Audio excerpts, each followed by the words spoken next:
Assalamualaikum warahmatullahi wabarakatuh. Perkenalkan, nama saya Astri Antana Pratiwi dengan NPM Mahir 02. Di video kali ini saya akan mempraktikkan keterampilan 8, yaitu mengajar kelompok kecil dan individual. Selamat menyaksikan.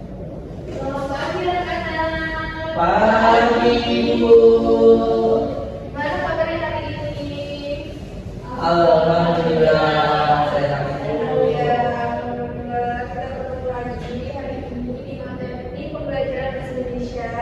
Siapa yang nggak masuk hari ini? Masih semua Ibu. Alhamdulillah. Ada yang belum sarapan? Sudah.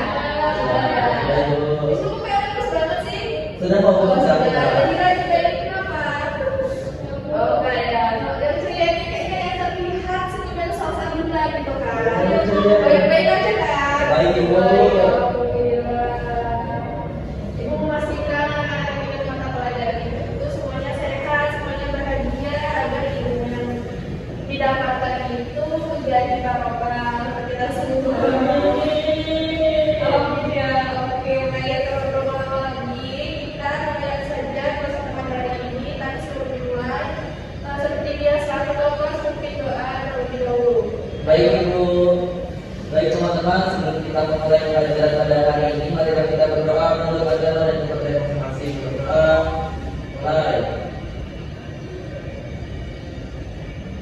Berdoa selesai. Alhamdulillah, baik. Terima kasih Bismillah. Ya, Ibu. Oke, sebelum kita masuk ke materi, Ibu seperti biasa akan mengecek kehadiran kalian terlebih dahulu.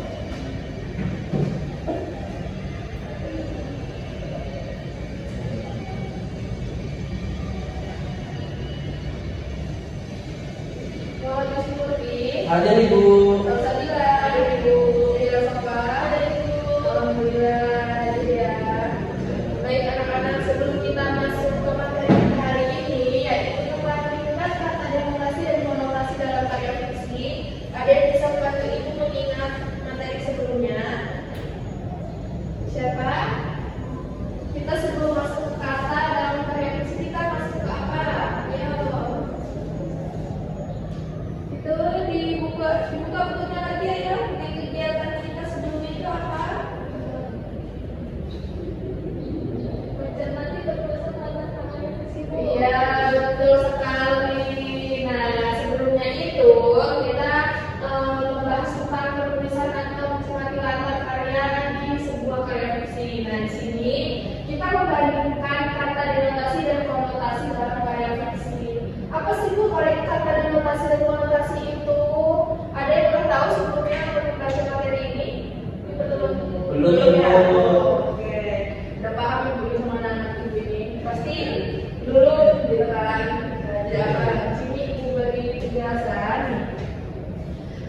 Dalam sebuah cerita, kalian menemukan banyak kata. Kosakata tersebut itu tidak hanya memiliki satu makna, tidak memiliki suatu makna itu. Ibu bahas tentang kata saya dulu ya. Beberapa kata mempunyai makna yang berlainan dengan makna sebenarnya atau bermakna kiasan. Kata-kata seperti ini disebut bermakna konotasi. Lawan dari konotasi adalah denotasi. Nah, menurut KBBI atau Komunitas Bahasa Indonesia, denotasi adalah makna kata atau kelompok kata yang berdasarkan atas penunjukan yang lugas pada sesuatu di luar bahasa. Nah, denotasi juga berarti makna kata-kata yang sebenarnya. Jadi, kalau kata konotasi itu kata biasanya, denotasi itu arti dari kata biasanya. Nah, di sini juga seorang penulis biasanya menggunakan kata-kata dengan makna konotasi agar kalimat-kalimat dalam cerita yang ditulisnya menjadi lebih menarik. Nah, mungkin anak-anak itu banyak kan yang membaca novel atau membaca buku yang ada kata konotasinya. Seperti di sini ada contohnya. Terlihat tidak? Terlihat ya? Lihat Ibu.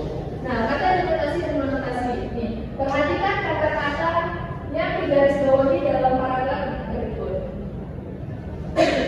Di sini di sebuah paragraf ini ada 1, 2, 3, 4, 5. Ada 5 yang digarisbawahi. Berarti kata yang digarisbawahi itu adalah kata konotasinya. atau kata kiasannya. Nah, kata denotasinya itu arti dari yang digarisbawahi. Misalnya, Riyadi adalah gadis yang ringan tangan atau suka menolong. Nah, ringan tangan itu memiliki arti atau kata denotasi yaitu cepat salah dan suka menolong. Lalu, ia selalu menjadi buah bibir di kalangan anak muda dan orang-orang tua di sekitar kompleks tempat tinggalnya. Nah, buah bibir itu apa? Ada yang seperti itu? Bahan pembicaraan orang itu. Ya, pernah mendengar kata buah bibir? Ada buah bibir. Ya, benar salah satu yang pembicaraan bergibah ya. Oh ya. Nah, maksud ibu ada buah bibir, ada buah tangan gitu loh.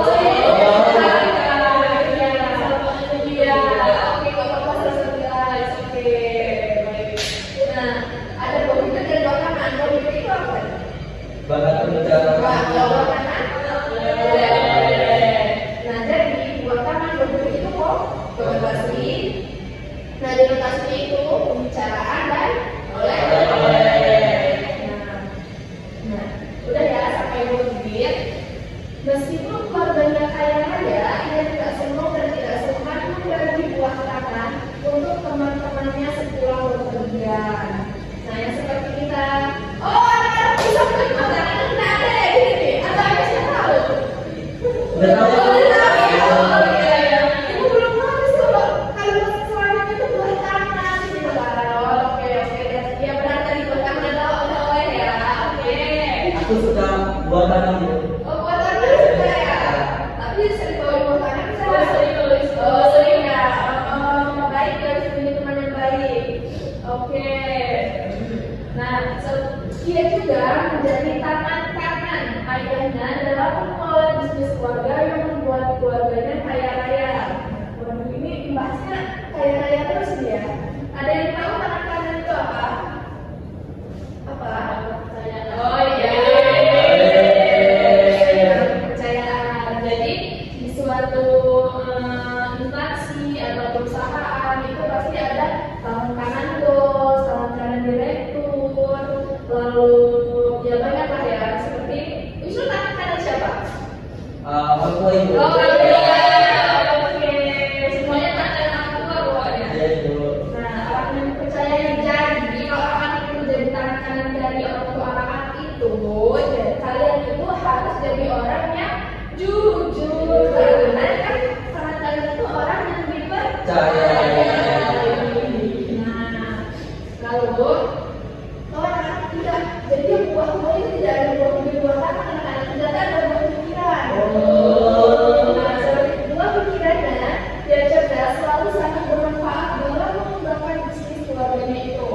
Keluarga Riyadi disegani karena sikap elok budi dan sangat dermawan. Nah, jadi buah pikiran itu adalah gagasan Atau ide.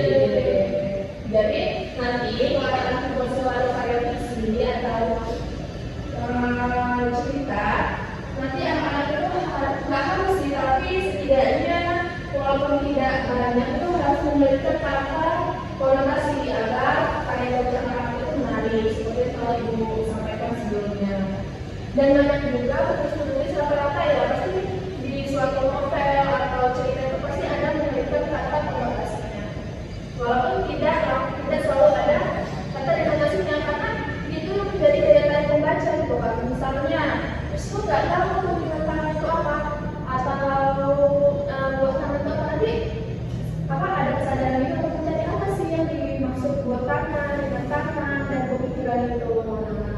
Itu salah satu menjadi daya tarik sebuah tulisan, bisa menjadi sebuah daya tarik sebuah tulisan.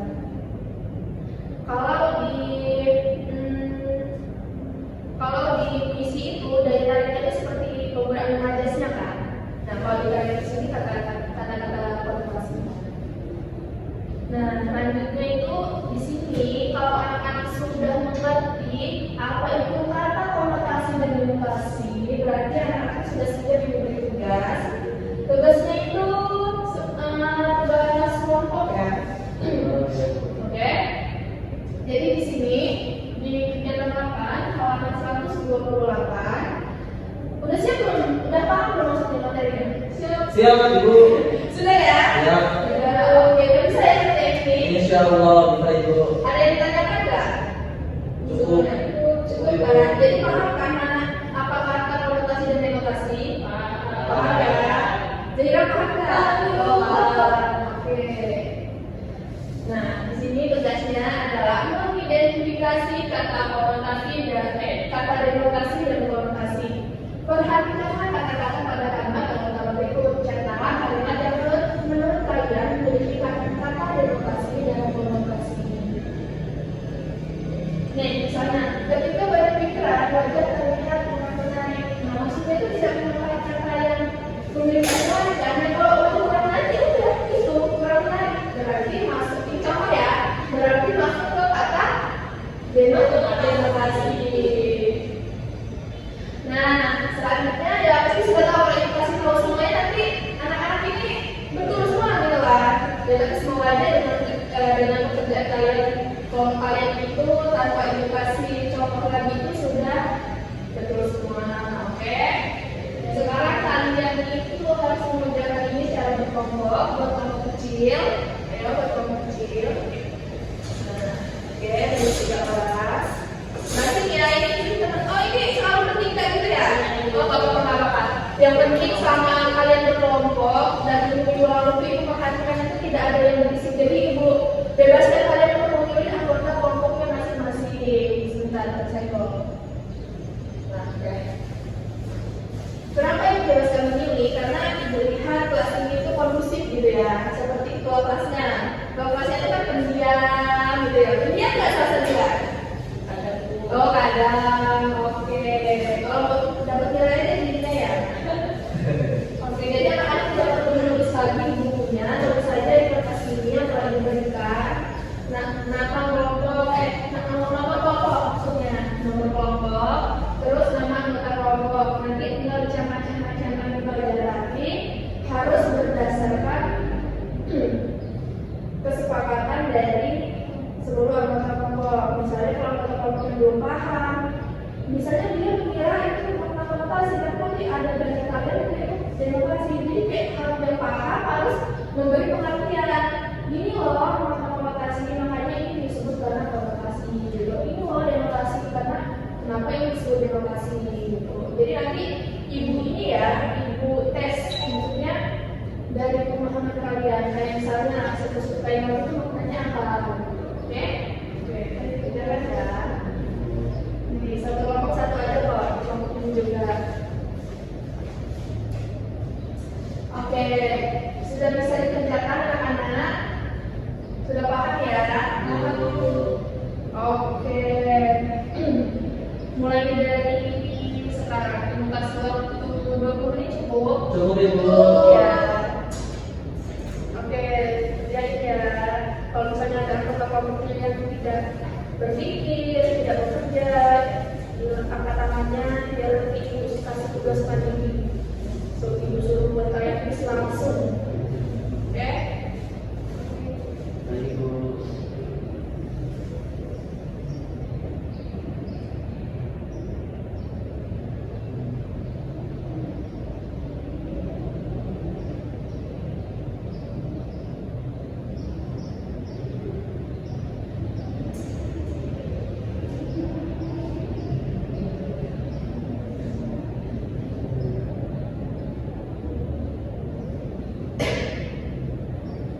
Oh, tahu punya aja anak-anak ibu kasih tambahan. Jadi kalian di bawah kotak itu ada space kosong ya, ada tempat kosong itu dikasih artinya aja. Misalnya kalau denotasi nggak usah ya dikasih artinya lagi karena kan denotasi yang sudah yang makna sebenarnya gitu kan. Kalau misalnya nomor terakhir atau nomor keempat itu konotasi, apa artinya dari kalimat konotasi itu seperti itu.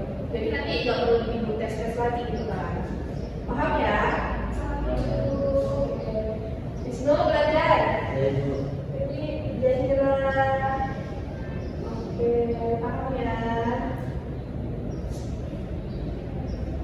Jika ada yang kurang jelas atau belum paham bisa maju depan. Waktunya 5 menit lagi. Ibu. Ya. Tanya Ibu. Ya. Ibu Wisnu itu pernah mendengar namanya itu sebutan hitam itu. Oh ya, kambing hitam. Kenapa Nah, Mas Teguh? yang hitam itu artinya kalau tidak salah korban itu ya. Nah, kenapa dalam penyebutan konotasi itu tidak kambing putih atau kambing merah itu ibu? Kenapa harus kambing hitam itu? Kenapa harus kambing hitam gitu ya? Kambing hitam itu kenapa bu? Oh iya, kenapa pelakunya itu disebut kambing hitam? Ya. Gitu ya Wisnu ya. Oke, tapi sebelum itu kerjakan lagi dijawab ya. Jadi pembelajaran ya. Agar teman-temannya juga tahu kenapa nih nggak kambing pink, misalnya kambing hijau. Ya, Bu. Kenapa harus kambing hitam? Ada apa dengan warna hitam dan ada apa dengan kambing gitu kan? Ya, Bu. Kenapa nggak ayam hitam gitu kan? Sapi hitam, harimau hitam, ada kan? Kenapa harus kambing dan warna hitam seperti itu kan?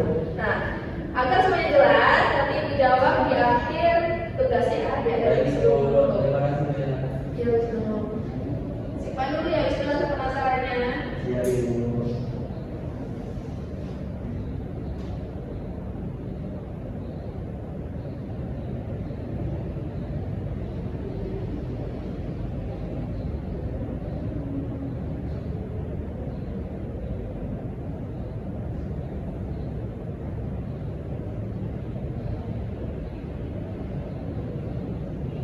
Sudah belum?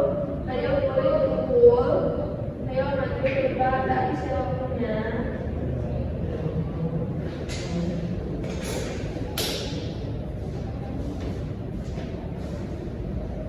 Oke, sudah ya. Oke, sudah ya. Oke, terima kasih anak-anak tugasnya.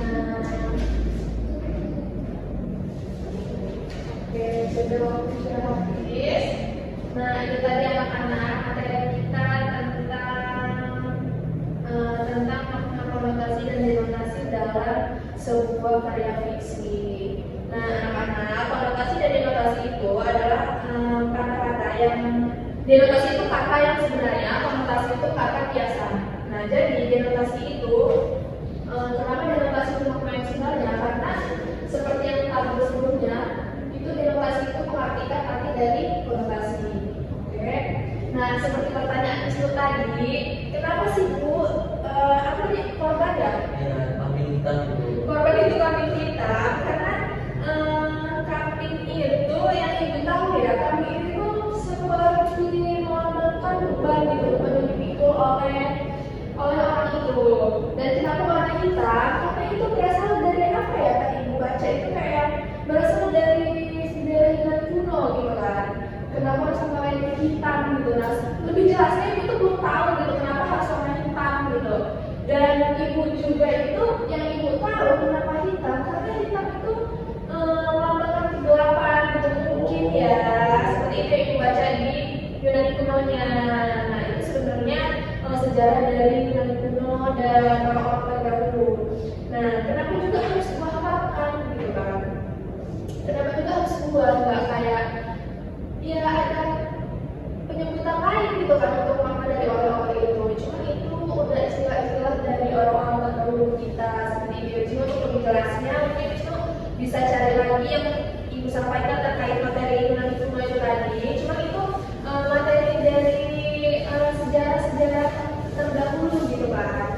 Jadi Wisnu tahu gitu kan kayak mana, kenapa sih harus disebut kambing hitam gitu, kenapa sih harus disebut warna hitam, tapi tidak warna lain, merah dan segala macam itu.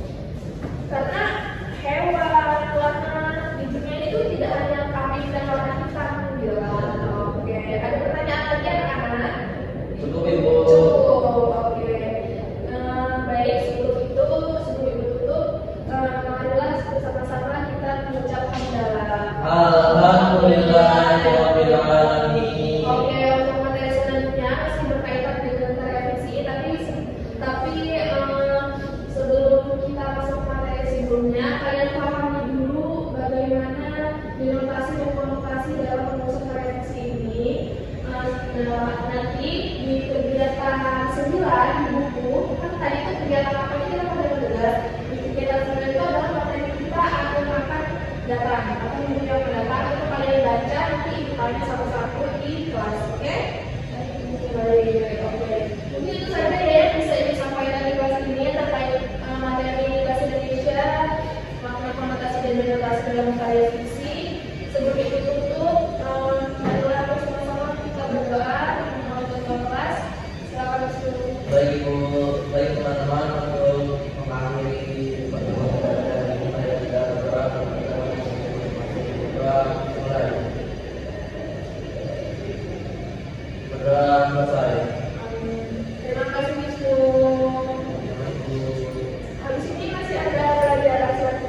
Ibu. Apa? Sejoka Ibu. Waduh, Ya. nanti pada saling ya. Ya Ibu. Ya Ibu. Kalau Sejoka ada lagi? Ada ya? Jok terakhir. Oh, ada ya. Oke, semangat ya. Ya, Ibu. Ibu ini kayak semangat Sejoka ya? Ya, Ibu. Sebentar ini apa strategi apa ini? Bermain futsal Ibu. Oh, futsal. Oh, futsal. Oh, udah pernah ikut lomba di sana? Alhamdulillah. Juara satu ya Salsabila. Salsabila jadi apa di sini tuh?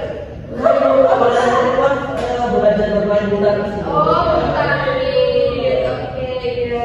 Zahira ini bisa nggak main bulu tangkis Zahira? Bisa, Bu. Oke, bisa ya. Semangat anak-anak untuk materi selanjutnya yaitu belajar PJOK. Semoga semuanya sehat sampai di akhir hari ini. Amin. Baik, terima kasih. Wassalamualaikum warahmatullahi wabarakatuh. Waalaikumsalam warahmatullahi wabarakatuh. Terima kasih ya. Terima kasih, Ibu. Hati-hati di jalan, Ibu. Iya, siap. Terima kasih. Panduan observasi 8 mengajar kelompok kecil dan individual. Nama calon guru Astriantana Pratiwi dengan SPM 2313041002. Tanggal hari Kamis 27 November 2025. Waktu 10:14 waktu Indonesia bagian Barat. Dengan topik membandingkan kata denotasi dan konotasi dalam karya fiksi. Yang pertama, tandai keterampilan berkomunikasi antar pribadi yang Anda amati dengan memberi tanda pada kolom tersedia. A. Menunjukkan kehangatan, sudah dilakukan dan sudah baik. B. Menunjukkan kepekaan, sudah dilakukan dan sudah baik. C. Mendengarkan, sudah dilakukan dan sudah baik. D. Merespon, sudah dilakukan dan sudah baik. E. Membangun hubungan saling mengerti, sudah dilakukan dan sudah baik. F. Mendukung, sudah dilakukan. J. Membantu, sudah dilakukan dan sudah baik. H. Mengerti perasaan, sudah dilakukan dan sudah baik. I. Menangani emosi siswa, sudah dilakukan dan sudah baik. Lalu yang kedua ada menetapkan tujuan, sudah dilakukan dan sudah baik. B. Merencanakan kegiatan, sudah dilakukan dan sudah baik. C. Memberi nasihat, sudah dilakukan dan sudah baik. D. Membantu menilai, sudah dilakukan dan sudah baik. Lalu selanjutnya ada kegiatan setiap orang, penyediaan alat, sudah dilakukan dan alat sudah lengkap. C. Penyediaan sumber, sudah ada. D. Cara membantu siswa, sudah dilakukan dengan cara memberitahu penjelasan kepada siswa dan dilakukan dengan baik. Lalu ada A. Menyenangkan, sudah dilakukan. B. Menantang siswa untuk berpikir, sudah dilakukan dan sudah baik. C. Mendorong siswa untuk mengemukakan pendapat, sudah dilakukan. D. Mendorong siswa untuk menyelesaikan tugas, sudah dilakukan dan semua tugas siswa selesai tepat waktu. Berikut panduan observasi 8 mengajar kelompok kecil dan individu